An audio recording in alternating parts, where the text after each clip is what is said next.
Shalom bien-aimés, je vous salue tous dans le nom précieux de notre Seigneur et Sauveur Jésus-Christ.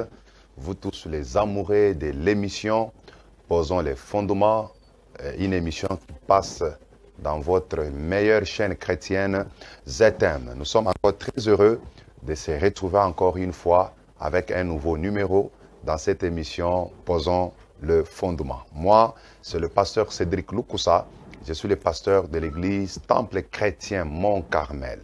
Temple Chrétien Mont-Carmel, nous sommes sur l'avenue Kitega, au numéro 110, dans la commune de Kinshasa. Avenue Kitega, numéro 110, dans la commune de Kinshasa, c'est dans les croisements avec la grande avenue Kasavubu. Dès que vous êtes sur le croisement Kasavubu, vous donnez le dos au grand marché Zando, vous allez entrer à gauche, c'est la deuxième parcelle.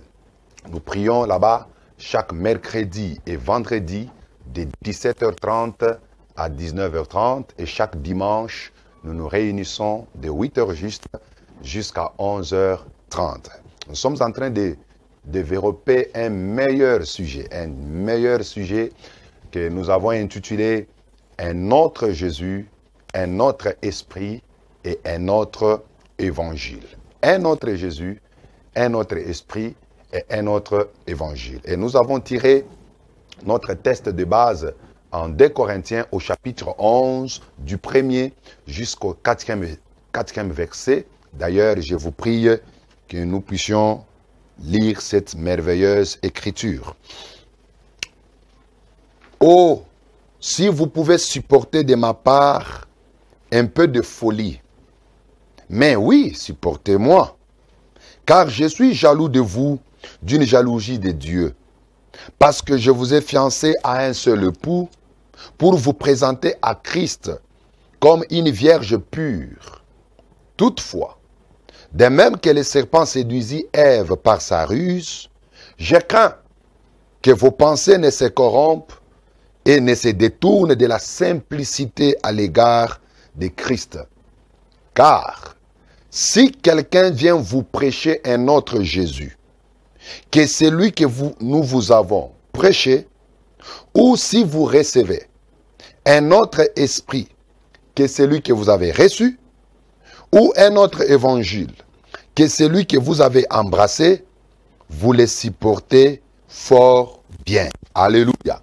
C'est ici, d'ailleurs précisément au 4e verset, où l'apôtre Paul est en train de mettre l'église de Corinthe en garde. Parce que dans sa mission en tant qu'apôtre, il devait poser les fondements. Il devait poser la saine doctrine dans le cœur de Jean. C'est ainsi qu'après avoir parlé beaucoup de choses au travers de ces livres de Corinthiens, arrivé au chapitre 11, l'apôtre Paul exprime la crainte. Et sa crainte, c'était quoi? C'était que l'Église ne puisse pas se laisser corrompre facilement par rapport à la saine doctrine. Parce que de la même manière que Satan avait séduit Ève dans le jardin d'Éden, il continue encore avec cette même lutte par rapport à l'Église et aussi face à l'Église de tout le temps. L'Église de chaque temps sera en face d'un adversaire qui est Satan. Et Satan cherchera toujours comment séduire l'Église. Et il le fait aujourd'hui au travers de faux apôtres, au travers de faux prophètes. Bref, au travers de faux ministres, de faux prédicateurs. Et aujourd'hui, dans les églises locales, les faux ministres sont très nombreux. Les faux prophètes sont très nombreux. Des faux apôtres sont très nombreux.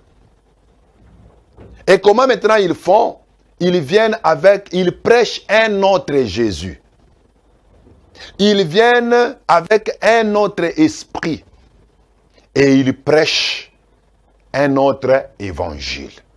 C'est pourquoi l'apôtre Paul dit, si quelqu'un vient parmi vous avec un autre Jésus, prêchant un autre Jésus que celui que nous vous avons prêché, ou si vous recevez un autre esprit en dehors du Saint-Esprit, ou si vous embrassez un autre évangile qui est différent de celui que les apôtres ont prêché, il dit, vous le supportez fort bien. C'est pour nous dire qu'aujourd'hui, un autre Jésus est prêché dans les églises. Beaucoup de ceux qui prophétisent ou qui parlent en langue ou qui opèrent d'autres miracles, ils ne le font pas seulement avec le Saint-Esprit, mais beaucoup le font aussi avec un autre esprit. Et tout ce qu'on est en train de prêcher dans les églises n'est pas nécessairement l'évangile des apôtres. Il y a aussi un autre évangile. Alors, nous sommes déjà au premier point. Parce que quand vous regardez bien, c'est déjà la troisième partie. C'est pour dire, on a déjà introduit ce sujet. Nous avons déjà commencé le premier point et aujourd'hui, nous allons continuer dans les mêmes points. Et le premier point, on est en train de parler un autre Jésus. Un autre Jésus. Parce que l'apôtre Paul dit, si quelqu'un vient vous prêcher un autre Jésus, c'est-à-dire, il ne suffit pas que quelqu'un se tienne du haut de la chair pour parler de Jésus, qu'il est en train de prêcher Jésus de Nazareth, le crucifié et le ressuscité du troisième jour. Ce n'est pas nécessairement Jésus, parce que dans la Bible, nous connaissons qu'il y a aussi un homme appelé Bar-Jésus. Il ne suffit pas de citer le nom de Jésus. Il ne suffit pas qu'un prédicateur cite le nom de Jésus, qu'il est tenté de prêcher le Jésus crucifié. Parce qu'aujourd'hui, il y a un autre Jésus. Et si vous voulez découvrir beaucoup de choses que nous avons parlé là-dessus, vous pouvez entrer dans notre chaîne YouTube, qui est là. Pasteur Cédric Lukusa officiel, même sur notre page Facebook, vous allez trouver ces enseignements qui vont beaucoup vous aider. Alors, permettez qu'aujourd'hui, que je puisse un peu avancer. Parce que Jésus qui est prêché aujourd'hui, un autre Jésus, nous avons dit, c'est un Jésus caricaturé. Un autre Jésus, c'est un Jésus différent de celui que les apôtres ont prêché. Un autre Jésus, c'est un Jésus prêché par les faux prédicateurs. Un autre Jésus, c'est un Jésus mal présenté, parce qu'aujourd'hui, on présente Jésus très mal. Un autre Jésus, c'est un Jésus présenté partiellement. On choisit dans Jésus la partie qui vous plaît. Ça, c'est Jésus présenté partiellement. Nous sommes entrés dans beaucoup de détails la fois passée. Un autre Jésus, c'est un faux Christ. Un autre Jésus, c'est un Bar-Jésus.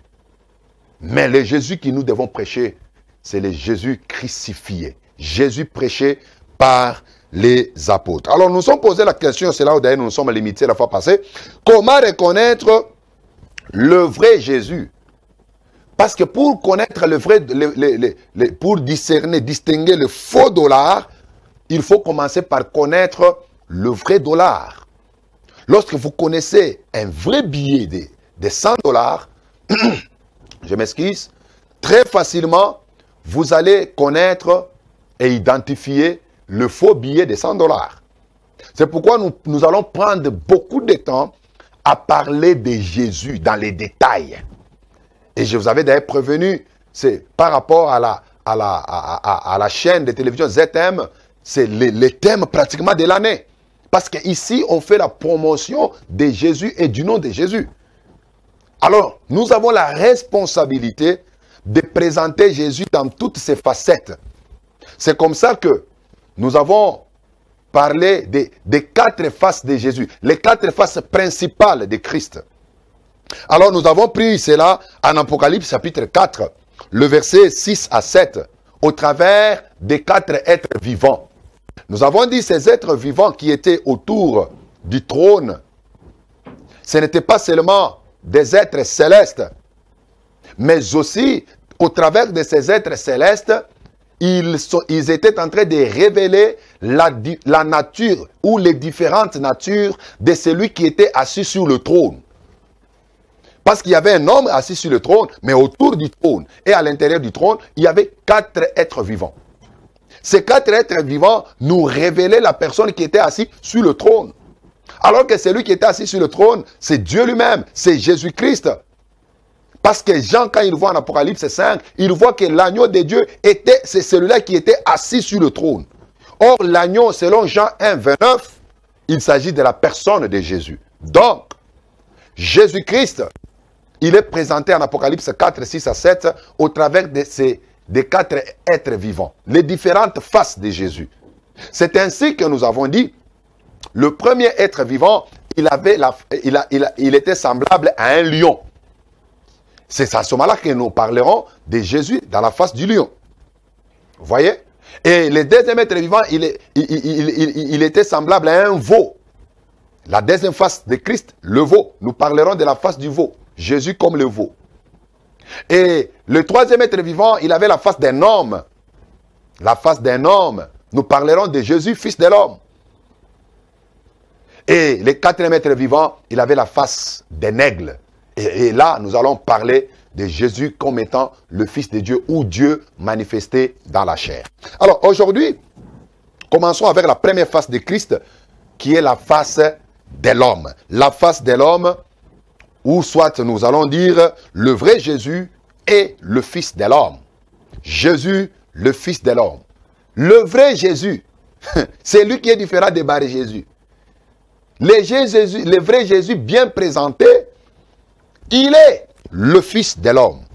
Vous allez remarquer d'ailleurs lui-même, plusieurs fois dans les évangiles, s'il y a un titre par lequel Jésus aimait beaucoup plus se présenter, c'était le titre de Fils de l'homme. Fils de l'homme. Certaines recherches montrent même que, seulement dans les évangiles, Jésus s'est présenté comme Fils de l'homme 80 fois, 83 fois. Vous comprenez un peu ça? Il se présente lui-même comme Fils de l'homme. Fils de l'homme. Alors, moi je vais lire juste quelques écritures. Matthieu chapitre 8, le verset 20. Matthieu 8, 20. Jésus lui répondit, les renards ont des tanières et les oiseaux du ciel ont des nids. Mais le Fils de l'homme, n'a pas un lieu où il puisse reposer sa tête. Ça, c'est une question que un des pharisiens pouvait poser à Jésus la question, je vais te suivre, Seigneur, partout où tu iras. Mais Jésus dit, mais tu vas me suivre où? Parce que moi, le Fils de l'homme, je n'ai pas un endroit où mettre ma tête. Les renards d'ailleurs me dépassent parce qu'ils ont des tanières. Les oiseaux des nids me dépassent parce qu'ils ont des nids. Mais moi, le Fils de l'homme, je n'ai pas un endroit où mettre ma tête. Jésus se présente comme étant le Fils de l'homme. Alléluia. Nous lisons encore Matthieu chapitre 9, le verset 6. Matthieu 9, 6. Or, afin que vous sachiez que le Fils de l'homme a sur la terre le pouvoir de pardonner les péchés. Lève-toi, dit-il au paralytique, prends ton lit et va dans ta maison. Il dit, afin que vous sachiez que le Fils de l'homme a sur la terre le pouvoir de pardonner les péchés. Il se présente comme étant le Fils de l'homme. Matthieu chapitre 11, le verset 19. Verset 19, il dit, le Fils de l'homme est venu, mangeant et buvant. Et ils disent, c'est un mangeur et un buveur, un ami des publicains et des gens de mauvaise vie. Mais la sagesse a été justifiée par les œuvres. Le Fils de l'homme est venu, mangeant et buvant. Le Fils de l'homme. Donc vous allez voir, même en Matthieu 16, il a posé la question, qu'est-ce que les gens disent à propos de moi, le Fils de l'homme? Donc, Jésus, s'il y a un titre que Jésus aimait beaucoup, avec lequel Jésus s'est présenté beaucoup, c'était le titre de Fils de l'homme. Le Fils de l'homme. Mais la question est de savoir, pourquoi faire référence au titre Fils de l'homme? En tant que Fils de l'homme, ça c'est très important. Si tu écris, je te demanderai vraiment de le noter. En tant que Fils de l'homme, Jésus était conçu miraculeusement par le Saint-Esprit. Ça, c'est la première chose. 2. Et il était né d'une Vierge Marie. Il était né d'une Vierge Marie. 3. Il est devenu semblable aux hommes. 4. Il a paru comme un vrai homme. À tel point qu'il a expérimenté les besoins humains de base, voire même toutes nos faiblesses. Je le répète. Jésus en tant que fils de l'homme. Jésus, fils de l'homme, il est né miraculeusement. Il est conçu d'abord miraculeusement par le Saint-Esprit. Ça c'est un. Deux, il est né d'une vierge appelée Marie.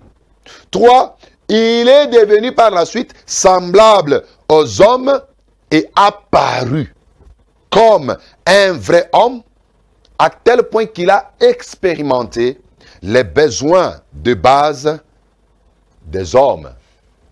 Il a même senti ou participé même à nos faiblesses. Alléluia. Jésus, le Fils de l'homme. Quand on parle de Jésus, Fils de l'homme, ce terme fait allusion à son humanité. À son humanité. Ce terme fait allusion à sa partie humaine. Jésus n'était pas seulement Dieu, mais Jésus était aussi un homme. Il était un homme. C'est très important. C'est vrai qu'on parlera sur la divinité de Jésus. Mais ici, je voulais faire d'abord mention à son humanité. C'est pourquoi il s'appelait Fils de l'homme. Il ne voulait pas d'abord trop présenter sa partie divine. Mais il voulait d'abord que les gens puissent le connaître et le comprendre comme un homme. Parce que Jésus en tant qu'homme, il révélait les attributs de Dieu. Il manifestait les attributs de Dieu. Mais il voulait d'abord que les gens puissent le connaître comme un homme. C'est pourquoi vous allez voir, Jésus en tant qu'homme, il était conçu, pas comme tous les autres hommes. Ça c'est une vérité. Joseph n'avait pas connu Marie physiquement avant que Jésus ne soit né. Quand vous lisez en Luc chapitre 1er, le verset 26 à 38, on nous relate comment Marie a fait la rencontre avec l'ange. L'ange Gabriel est entré dans la ville de Nazareth. Il a trouvé une vierge, Marie, pour accomplir la promesse d'Ésaïe. Ésaïe, je crois, au chapitre 7 ou 14. C'est là où on a dit qu'une vierge concevra. Ésaïe, qui est le prophète messianique, en avait déjà parlé, qu'une vierge devrait concevoir. Et cette promesse était restée suspendue dans le programme de Dieu jusqu'à ce qu'une vierge qui a trouvé grâce aux yeux de Dieu, Marie, puisse être un canal par lequel cette promesse devait se concrétiser. C'est pourquoi lorsque l'ange arrive, l'ange Gabriel dit à Marie que tu as trouvé grâce aux yeux de Dieu. Pourquoi? Parce qu'à l'époque, il y avait plusieurs vierges. Marie n'était pas la seule vierge. Il y en avait plusieurs. Mais Marie a trouvé grâce aux yeux de Dieu. Et l'ange lui dit, tu seras enceinte. Tu vas mettre au monde un enfant, tu lui donneras le nom de Jésus. Cet enfant, Dieu lui donnera le trône de David. Il sera appelé le Fils de Dieu. Il y régnera éternellement sur le trône de David. Mais Marie s'exclame et dit, mais comment cela se fera-t-il? Parce que moi, Marie, je ne connais point d'homme. Vous voyez un peu ça? Ça, je voulais donner une petite leçon à nos jeunes sœurs qui sont les amoureuses de cette émission Posons les fondements. Quand vous êtes dans une relation de fiançailles, cela n'est pas synonyme que vous devez donner votre corps à votre fiancé.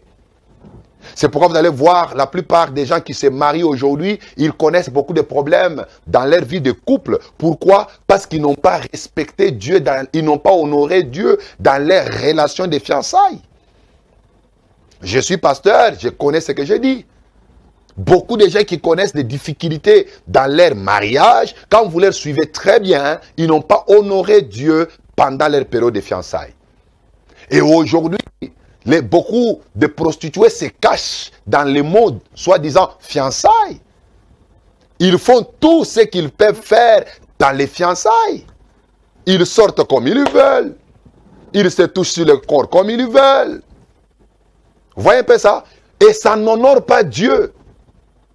Ma soeur, mon frère, toi qui me suis, quand vous êtes dans les fiançailles, respectez votre fiancée. Vous n'avez pas le droit de la toucher jusqu'au jour où on va vous bénir. À ce moment-là, elle devient ta femme. Tu peux maintenant la toucher. Suivons l'exemple de Joseph et Marie. D'ailleurs, quand Joseph a appris que Marie était enceinte, il voulait rompre secrètement avec elle. Pourquoi? Parce qu'il savait que cette grossesse, elle ne m'appartient pas. C'est pourquoi vous allez voir, il y a d'autres filles qui entrent dans les mariages avec la grossesse d'un autre mari, d'une autre personne. Pourquoi? Parce que pendant les fiançailles, elle sortait et avec son fiancé et avec d'autres amants. Et par conséquent, quand elle tombe enceinte, même son fiancé, qu'on peut dire son fiancé légal, ou son fiancé reconnu, il ne sait pas si cette grossesse lui appartient ou pas. Oh mes frères, retournons à la parole. Marie, que pendant elle était en fiançailles avec Joseph, Marie n'avait pas donné son corps à Joseph. Ma soeur, tu n'as pas le droit de donner ton corps à ton fiancé. Même si c'est déjà présenté. D'ailleurs, vous savez que dans les fiançailles, selon la coutume juive, pour qu'on vous déclare des fiancés, Joseph avait déjà doté chez Marie. Mais malgré qu'il avait déjà doté, il ne pouvait pas la toucher. Il attendait la cérémonie finale. C'est juste un conseil en passant. Mais mes frères, Marie pose la question, mais comment se fera-t-il? Parce que je ne connais point d'homme. L'ange lui dit, le Saint-Esprit te couvrira. Alléluia. Le Saint-Esprit te couvrira. Tu vas concevoir et mettre au monde. Et l'enfant qui sera né, il sera appelé un saint. Il sera appelé le Fils de Dieu. Alléluia. C'est pour vous dire que Jésus, malgré il a paru comme un homme, mais il n'était pas conçu comme tous les hommes, comme toi et moi. C'est ce qui fait la supériorité de Jésus par rapport à tous les hommes.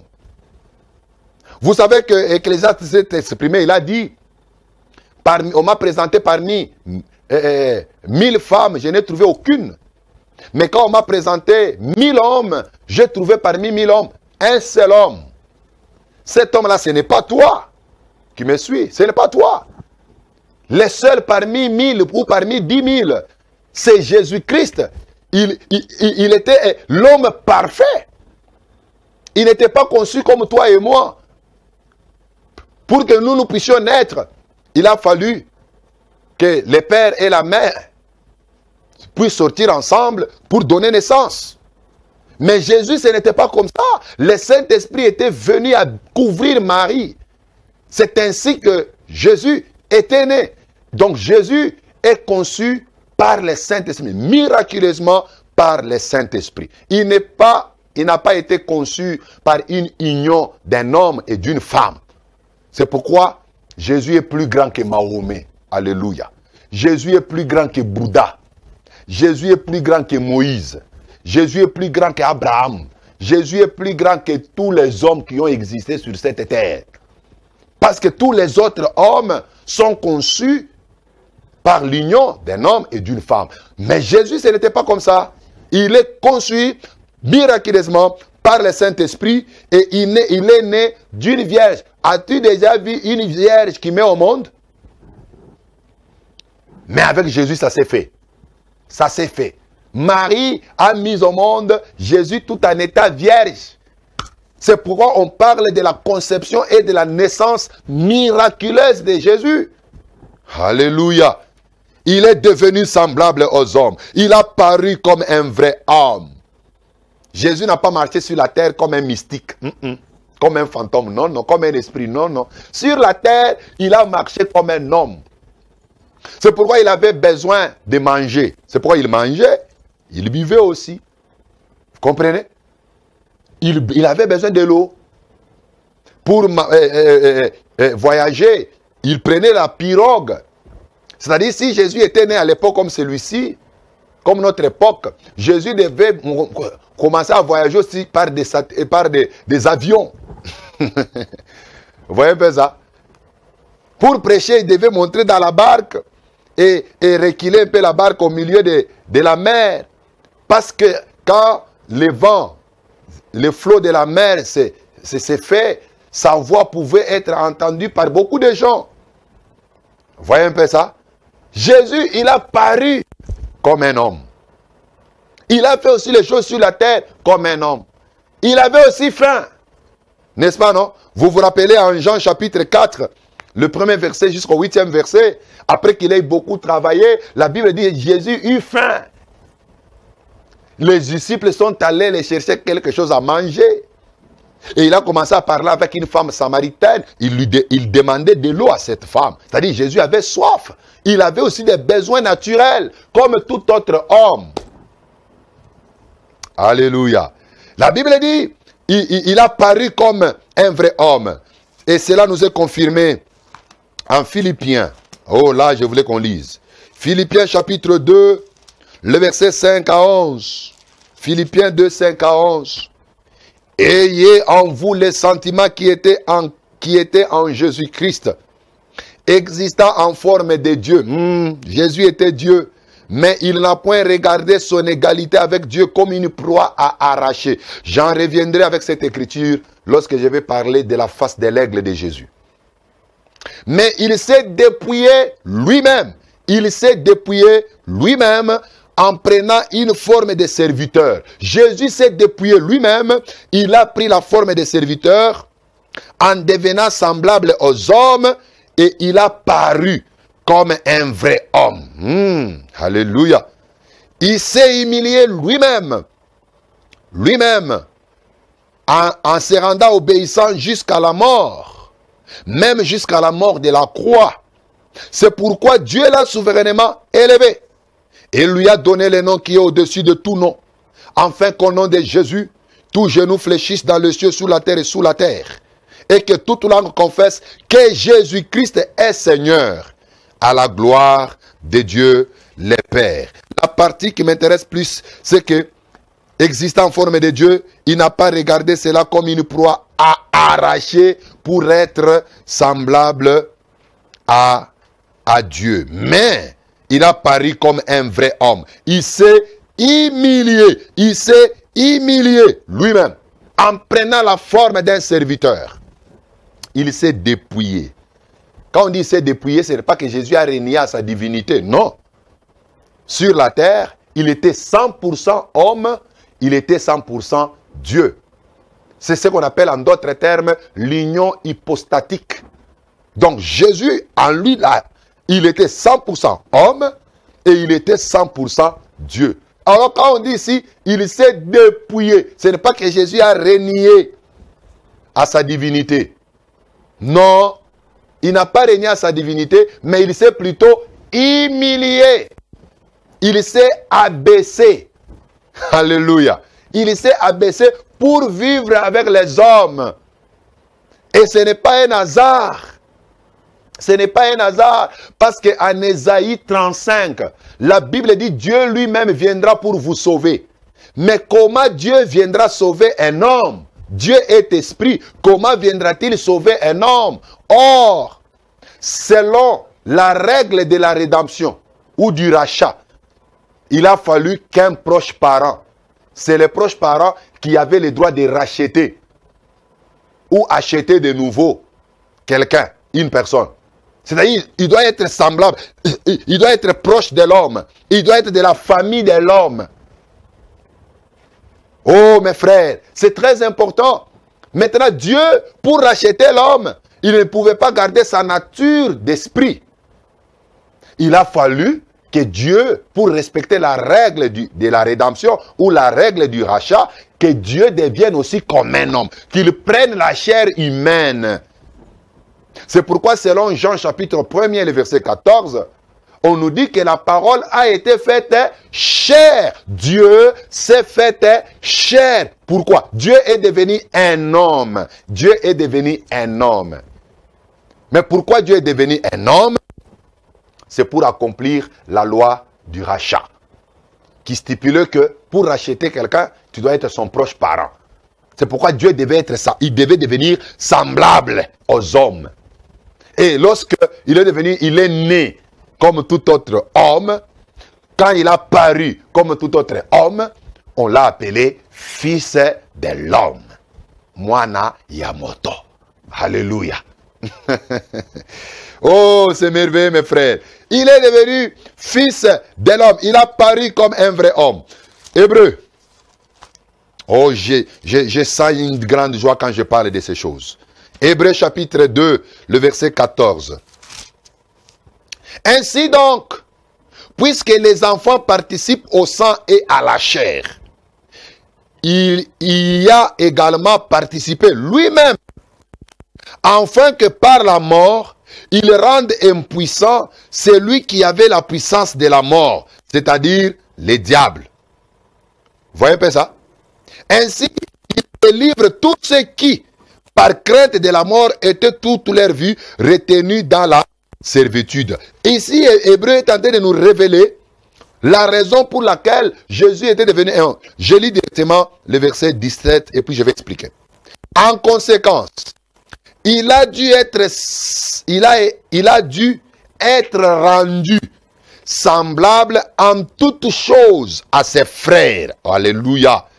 Il a dû être rendu semblable en toutes choses à ses frères, afin qu'il soit un souverain sacrificateur miséricordieux et fidèle dans les services de Dieu pour faire l'expiation des péchés du peuple. Alléluia. Pour faire l'expiation du péché du peuple. Même le souverain sacrificateur comme Aaron dans l'ancienne alliance, il était un fils d'un Lévi. Il était un homme parmi ses frères. Vous voyez un peu ça? Alors Dieu ne pouvait pas racheter, pardonner les péchés de l'homme, ôter les péchés des hommes, tout en gardant sa nature divine. Non, il devait devenir comme un homme. Le fait qu'il s'est abaissé au niveau des hommes, c'est pour on parle qu'il s'est dépouillé. Alléluia. Il s'est dépouillé. Il était devenu semblable à ses frères en toutes choses. Oh Jésus mon frère. C'est pourquoi nous les chrétiens nous appelons à un certain moment Jésus notre grand frère, notre fils aîné. Jésus, il est l'aîné de la famille de Dieu. C'est pourquoi on l'appelle le premier-né d'entre ses frères. Il est le premier-né. Il est le premier-né de notre famille chrétienne. Jésus est le premier-né, le fils aîné, notre grand frère, le fils de l'homme. Il a paru comme un homme. Ce n'était pas aussi un hasard. C'est pour nous montrer comment aussi un homme pécheur qu'il peut être, comment il peut servir un Dieu vivant, un Dieu saint. Très important. Et une chose aussi à retenir, Jésus en tant que fils de l'homme, il croissait en stature, en sagesse et aussi en grâce. Ça c'est Luc au chapitre 2, le verset 52. Jésus en tant que fils de l'homme, il croissait en stature, il croissait en sagesse et il croissait aussi en grâce. Alléluia. Il croissait en stature. C'est-à-dire, Jésus, quand il était né, il n'est pas resté bébé éternellement. Il a fait 1 année, 2 ans. Il grandissait comme tout autre homme. Il grandissait comme tout autre enfant. C'est ce qu'on appelle la croissance en stature. Mais en même temps, en tant que fils de l'homme, Jésus grandissait aussi en sagesse. Ça, c'est par rapport à l'homme intérieur, par rapport à l'intelligence. C'est pourquoi à l'âge de 12 ans, il est entré dans le temple, il a épaté des grands théologiens. Parce que Jésus grandissait en sagesse. Mais aussi, on dit, il grandissait aussi en grâce. Ça, c'est par rapport à la croissance spirituelle. Il grandissait aussi. Il a fait le parcours normal de tout autre homme. Raison d'ailleurs pour laquelle, à Matthieu chapitre 3, à l'âge de 30 ans, il est allé vers Jean pour être baptisé. Jean a dit, mais non, moi je ne peux pas te baptiser. C'est toi d'ailleurs, c'est moi qui devais me faire baptiser par toi. Jésus dit, fais ceci afin que la loi et le prophète soient accomplis. Oh mes frères, Jésus a paru comme un vrai homme. Il n'a pas marché sur la terre comme un esprit, mais il a marché comme un homme. Mais notez bien, ça je voulais que vous les notiez. Notez bien, il y a 2 choses que Jésus n'a pas fait comme un vrai homme. En tant que vrai homme, il y a 2 choses que Jésus n'a pas fait. Et qu'on ne vous trompe pas. Parce que les gens mal affermis, ils risquent de prendre cette prédication pour dire, voilà, Jésus n'est pas Dieu. Jésus n'est pas ceci, c'est juste un homme comme tout le monde. Oui, c'est un homme, mais il n'est pas comme toi. Il n'est pas né comme toi. Et il y a des choses que Jésus n'a pas fait. La première chose, Jésus ne s'est pas marié. Pourquoi je l'ai dit?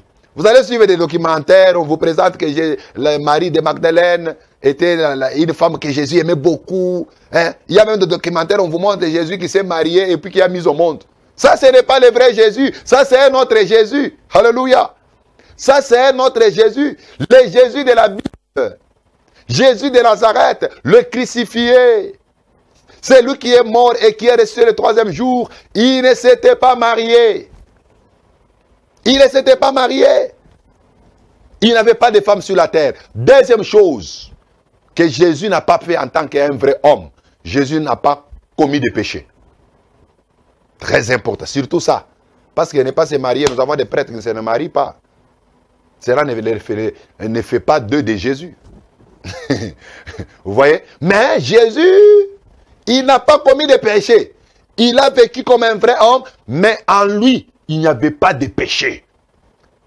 Mes frères, tous les restes, tous les prophètes, cite-moi un seul prophète, je te dirai son péché. Tous sont des pécheurs. Tous les grands maîtres que vous connaissez dans des religions, même dans des sciences mystiques, des grands pécheurs. Mais Jésus, il n'a pas connu de péché. Il n'a pas commis de péché. Pendant 33 ans qu'il a vécu sur la terre, Jésus n'a commis aucun péché. Aucun. D'ailleurs, il a dit, l'ennemi vient, mais il n'a rien de lui en moi. Qui m'accusera du péché? Vous avez même pour l'arrêter, ils avaient du mal à trouver un péché en Jésus. C'est pourquoi ils ont condamné un innocent. Ils ont condamné un innocent. Jésus en lui, il n'avait point de péché. Hébreux, chapitre 4, le verset 15 nous le confirme. Car nous n'avons pas un souverain sacrificateur qui ne puisse compatir à nos faiblesses. Au contraire, il a été tenté comme nous, en toutes choses, sans commettre de péché. Il a été tenté en toutes choses comme nous, mais il n'a pas commis quoi? Des péchés. Jésus, en tant qu'homme, il a été aussi tenté. Quand on dit il a été tenté, c'est-à-dire, il y avait peut-être des femmes qui l'ont tenté. Il a été tenté par l'argent. Parce que Satan, quand il veut tenter, il utilise trois choses. Il utilise la convoitise de la chair, il utilise la convoitise des yeux, il utilise aussi l'orgueil. Vous voyez? C'est pourquoi quand on voulait faire Jésus roi, il fouillait. Vous voyez? Il fouillait. Parce que Satan, quand il vient tenter, il va te tenter par la convoitise de la chair, la convoitise des yeux et l'orgueil de la vie. L'orgueil de la vie, c'est par là qu'Adam était tombé. Quand on lui a dit que si tu manges ça, tu vas devenir comme Dieu. Il dit, oh, c'est vrai, les yeux vont s'ouvrir. Ok, c'est comme ça qu'ils sont tombés. Parce qu'ils étaient tentés par la convoitise de la chair, la convoitise des yeux. Le fruit était beau à voir. Satan tente par la vue.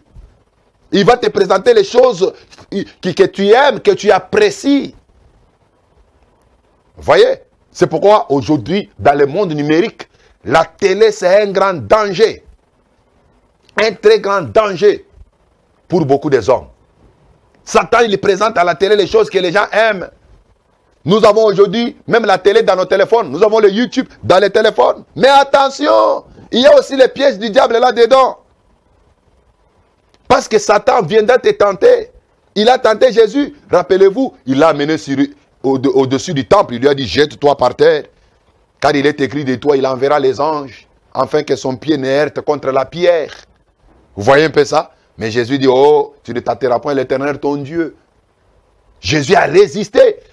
N'oubliez pas que Satan lui avait présenté les gloires. Là, je suis à Luc 4. Il lui a présenté toutes les gloires possibles. Mais Jésus a refusé. Et aujourd'hui, Satan est tenté de tenter les gens. Et beaucoup sont tentés de tomber.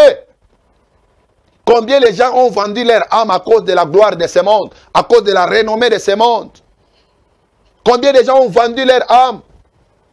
Combien de gens ont sacrifié leurs enfants, sacrifié leurs femmes, ont sacrifié leurs maris, leurs parents, pour avoir l'argent. Bien-aimé, Satan est tenté de travailler. Il tente plusieurs personnes. Si les hommes tombent, Jésus de Nazareth, en tant que vrai homme, il n'était pas tombé dans les péchés. Il n'a pas connu de péché. C'est pourquoi c'est là où Jésus est plus grand. Il est supérieur à tous les hommes.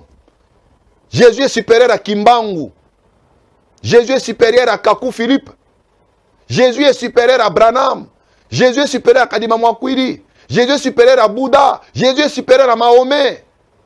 Il est supérieur à tous les hommes qui ont marqué les générations. Jésus est supérieur. Oh, le Fils. C'est pourquoi nous appelons pas un fils de l'homme, mais le Fils de l'homme. Il est le Fils de l'homme. Oh, Jésus de Nazareth. Un homme qui n'a pas connu de péché. Très important. Mais il faut aussi noter que Jésus, en tant que Fils de l'homme, il paraîtra un jour pour juger les nations. Là, c'est en Matthieu chapitre 25, le verset 31 à 33. Jésus paraîtra, il sera assis sur son trône. Et les nations vont se rassembler tout autour de lui. Il va séparer le bouc et les brebis. Le Fils de l'homme. Il jugera aussi les nations. Lorsqu'il descend en Apocalypse 19, le verset 11, sur un cheval blanc, il descend là-bas comme le Fils de l'homme. C'est pour vous dire, Jésus en tant que Fils de l'homme, il n'a pas paru seulement dans l'humiliation pour sauver l'homme du péché, mais il paraîtra aussi dans la gloire, dans sa gloire. À l'Apocalypse 19, verset 11, pour venir imposer son royaume millénaire sur la terre. Très important, mes frères. Alors, je voulais que vous notiez cette phrase. Si on vous a présenté un Jésus qui est soit un esprit ou un fantôme, un Jésus qui avait une femme, un Jésus qui avait laissé sur la terre une progéniture, un Jésus pécheur, un Jésus pécheur comme tout le monde, rassurez-vous que celui-là n'est pas le vrai Jésus, c'est un autre Jésus. Partout, vous entendez parler que Jésus a commis... Et c'est un pécheur comme tout le monde. C'est un simple prophète comme tout le monde. Un simple messager. Jésus n'est pas un simple messager. C'est Jésus qui a envoyé le messager. C'est Jésus qui a envoyé le messager. Jésus n'a pas connu de péché. Jésus ne s'était pas marié. Jésus n'avait pas laissé les enfants. Jésus n'était pas un magicien, n'était pas un esprit. Mais Jésus était aussi un homme. Mais un homme qui n'a pas connu et qui n'a pas commis de péché. Il était sans tache, ni ride, ni rien de ça, de semblable. Il était l'agneau sans défaut. Rappelez-vous en Exode 12, dans la sélection de l'agneau devait être sans défaut. C'est pourquoi on devait d'ailleurs observer l'agneau là pendant 4 jours. C'est pourquoi Jésus aussi, lorsqu'il est venu en tant que le vrai agneau sans défaut, il est passé par 4 personnes pour essayer un peu de l'examiner. Il est passé par Hérode, il est passé par Caïphe, il est passé par Anne. Les hommes aussi l'ont regardé, ils ont trouvé en lui, il n'y avait point de péché. Il n'y avait point de péché. Oh Jésus, le vrai homme, un homme sans péché. Voilà un peu la première face que j'avais voulu vous présenter aujourd'hui. La première facette de Christ qui est la face de l'homme, c'est-à-dire Jésus, le Fils de l'homme. C'est très important. Prochainement, nous allons parler maintenant de Jésus dans sa face du veau, la face du veau de Jésus. Là, nous allons parler de Jésus comme étant le fils d'Abraham. Vraiment, ne manquez pas. Ne manquez pas le lundi prochain à la même heure, c'est-à-dire 15h30. Soyez déjà branchés sur votre meilleure chaîne chrétienne ZM dans son émission Posons le fondement pour suivre la deuxième facette de Jésus, le veau, le fils d'Abraham. Nous allons entrer dans le détail. Pourquoi on appelle Jésus le fils d'Abraham? Moi, c'est le pasteur Cédric Lukusa. Je suis le pasteur de l'église Temple Chrétien Mont-Carmel. Temple Chrétien Mont-Carmel, nous sommes sur l'avenue Kitega. Avenue Kitega, le numéro 110 dans la commune de Kinshasa. Nous sommes dans la commune de Kinshasa, avenue Kitega, numéro 110. C'est là où nous nous réunissons chaque mercredi et vendredi, de 17h30 à 19h30. Et les dimanches, c'est de 8h juste jusqu'à 11h30. Nous avons les numéros de téléphone. C'est un numéro WhatsApp. Tu as été touché au travers de cette parole. Tu peux nous écrire, nous donner ton impression. Tu n'as pas compris quelque part. Vous pouvez poser la question, nous allons aussi vous répondre. Nous avons notre chaîne YouTube, Pasteur Cédric Lukusa officiel. même notre page Facebook. Veuillez visiter notre chaîne YouTube. Abonnez-vous là-bas massivement. Vous allez même récupérer d'autres émissions, d'autres sujets que nous avons déjà eu à traiter dans ce cadre de l'émission Posons les fondements. À mon nom personnel et au nom de toute l'équipe technique des ZM, je vous souhaite vraiment une bonne soirée, une soirée accompagnée de Jésus, et soyez aussi branchés pour la rediffusion, si vous nous avez suivis en retard, le samedi, chaque samedi, à partir de 20h juste, l'émission Posons les fondements. Ciao pour la prochaine fois.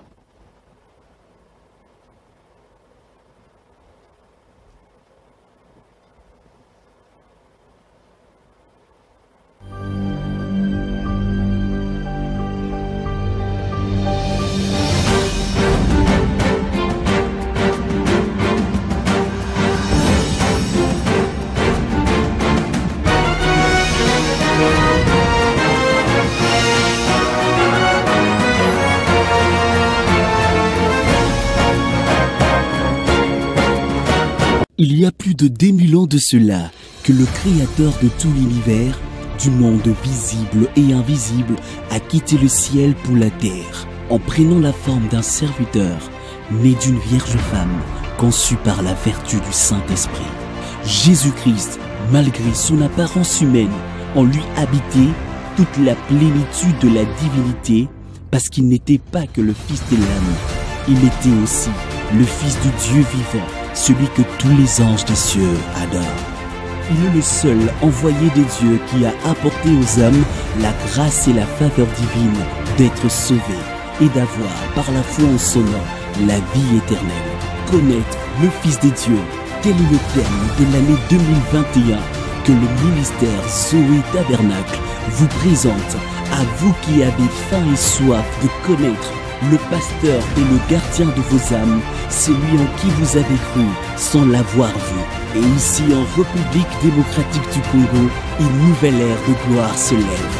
L'ère du soleil levant qui visite le peuple qui s'est acquis au prix de son sang pour attester qu'il est le Dieu et le Seigneur de la RDC.